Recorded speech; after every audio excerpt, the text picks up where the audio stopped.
morning. Thank you so much for joining us here on Talk Radio. So, yes, in England, we have no further coronavirus restrictions until New Year's Eve. Should there be any restrictions after New Year? Well, obviously, everything depends on what the figures are, but I do think that common sense is prevailing at last over coronavirus. The reality is that this particular strain of coronavirus, which is taken over, yes, it's much more infectious and it spreads quicker.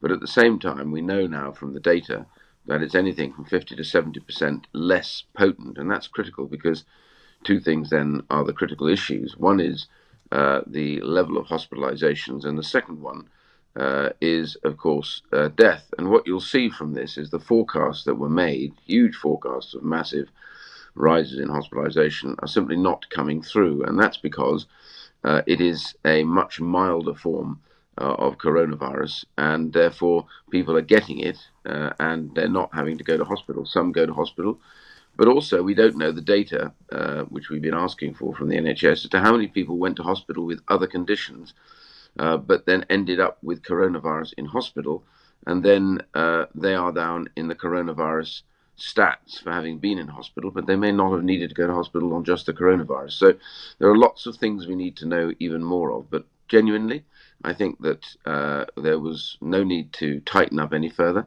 And I think the thing we've got to get used to, again, is giving people the benefit of the doubt when it comes to their liberty, rather than take it away at the drop of a hat, which is what's been going on. So, yeah, I think that was the right decision to make.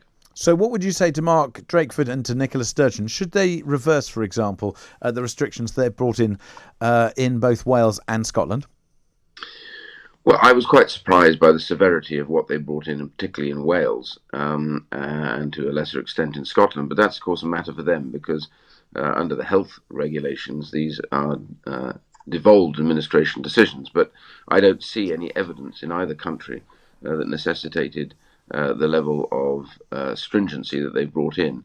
And I just really reiterate this. If we're going to have to find out whether or not every time we approach winter or whatever, we're going to end up having to lock down the economy. Bear in mind that every time you do that, it's disastrous for livelihoods, it's disastrous for people's lives, their mental health, etc.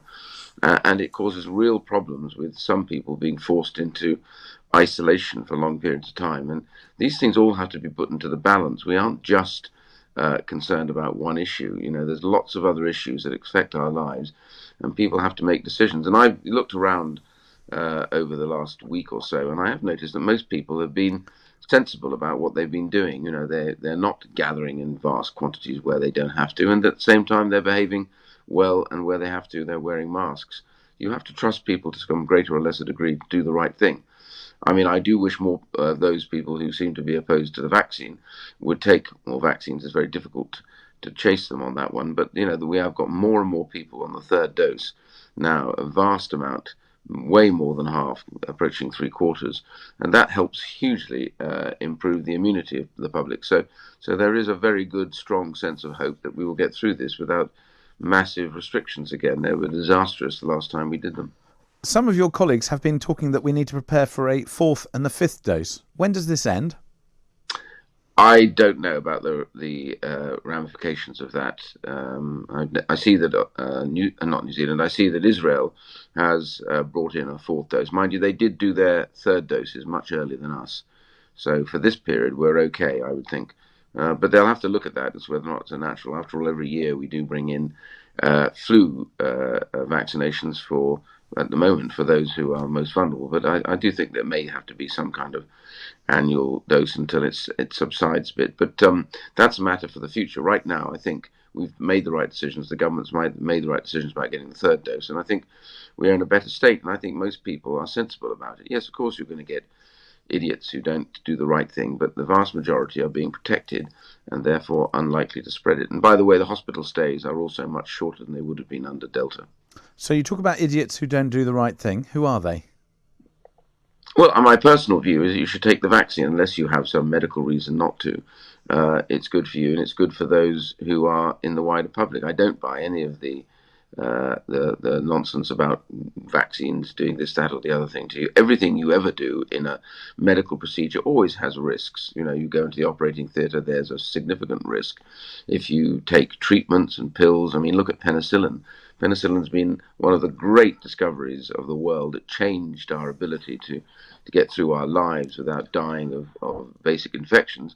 And yet 1 in 10 people are completely allergic to penicillin. So, you know, there are lots of risks you take. But the key thing is you've just got to make sure that unless there's some very substantial reason why you cannot take it, you should be vaccinated for your sake and for that of other people around you. So, just for clarity or otherwise, do you think that if somebody chooses or has decided not to take the vaccine that they're an idiot? I said those who behave badly. I wasn't talking about just taking the vaccine. I think those people who behave in a way that actually makes it more difficult for others are being idiotic. But those who don't take the vaccine should be encouraged to do so. And if they have good reasons why, then that's fine. But if they don't, I think we need to make sure that they understand it's good for them and good for the others. Would you agree, though, that there are quite a few people who would say that sometimes the government comes out with advice that is arguably idiotic, if you want to use that sort of language, in the sense that we're being asked to do things that make no sense? So on one hand, we're being asked to wear face coverings and masks when we go on public transport, but then you go into a crowded pub and you don't have to. And to my mind, until or unless there's some joined up thinking and also some evidence about mask wearing, that there are a lot of people who just say these things don't make sense. And what it does is it combines into almost scaring a population, which we've now done, that there are people up and down our land who are now scared to go out of their homes when they shouldn't be. Yeah, I think the guidance should always be very clear that what you're trying to do is to help others rather than yourselves. I mean, some of the masks that people wear probably don't stop much transmission. There are very strong masks that will do so. But I think the whole sense that the government is trying to do is to encourage people to recognize they have a responsibility not just for themselves but also to others. Masks are mostly about stopping spread from you to somebody else, not necessarily making you invulnerable. Many of them probably won't do that. But the key thing here is to get people a sense that we're kind of working together to make sure we help each other as far as possibly we can. But you know, there's lots of difficulty in this. It's not the easiest thing. People can get very critical, I guess, of government. I didn't vote for the last restrictions. I was opposed to them because I didn't think, for example, that vaccine passports would work in any way. They didn't work in Scotland, and I didn't see how they would work here. But you know, I understand that governments are trying to make sure they do the right thing. Most governments are trying, and the UK government has done the same. And I just think sometimes we need to give them a little more slack on this because there's no absolutes about this at all. They're feeling their way forward. Now, some experts think that we can call the pandemic over. What do you think? Well, I don't think it's very difficult to know what one means by a pandemic. We've had a pandemic. Does a rise in infections mean a pandemic, or does it just mean another dose of a bad virus that can harm you or even at the worst extremes kill you? So we've bandied that word around too much. I mean, the fact is what we've got to get used to is understanding that this coronavirus is likely to stay with us for a long, long time. If you look at what killed millions and millions back in 1918, Spanish flu, as they called it, that is still with us. It comes back every so often, every year. And we have become basically immune to it. But that's almost certainly what's going to happen to coronavirus in different ways. The best thing we can do to make sure that we get everything stable again is now to get the vaccines out to the developing world in very big quantities, because it's there where most of these mutations are taking place, because not enough people are vaccinated. But that would be the best thing we can do over the next 9 months. Many of the papers today focus on cutting isolation. Should we be considering cutting isolation like the US has to 5 days from 7? Obviously, you cut it, and then on the basis that you have 2 negative lateral flow tests, that then releases you. Our big problem ahead is not that people are getting COVID particularly. It's that people are having to pretty much a repeat of the pingdemic and having to stay at home and isolate when they're not particularly ill or probably not passing it on. Yeah, I think there is some strong reason why we need to get that down. America, I see, is moving to 5 days. So their medical people obviously believe that there is a good, strong reason. My sense is that we could move to 5 days, but I'm not, as I say, a scientist or a medic. But I would say that the big problem we face right now in hospitals is nurses and doctors and others who work in hospitals having to self-isolate for such a long period of time. It puts huge pressure on their colleagues. And so anything that we can do to make that pressure less will help us enormously, and will also help with hospitalizations, because treatments will be quicker and people will leave hospital much earlier if there's more staff there to be able to see their treatment. But yeah, that would be helpful, I think. Now, you're in a rarefied position in the sense that you've done a job that Boris Johnson is currently doing in terms of leading the Conservative Party.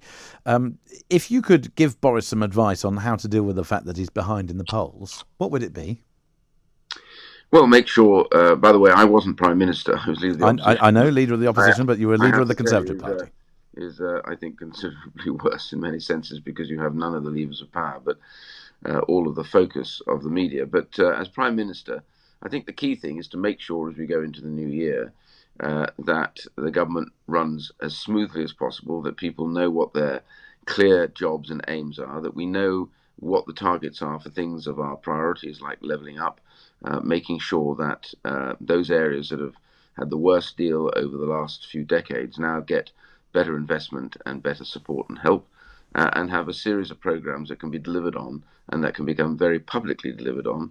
And most importantly, that the message goes out, and I'm not here to advise him, but I would simply say the message goes out to all of the ministers and the whole of government, that they focus on what they have to do and don't allow themselves to do things which on the margin may or may not look right or are right. So you do what everybody else is expected to do, and make sure that when you've done your job, you can look back and say, we achieved something. And that's the key thing. He needs the maximum support of the whole government to make sure he's going to work. So he needs that maximum support. We're heading into 2022, hopefully a better year in many different ways and reasons.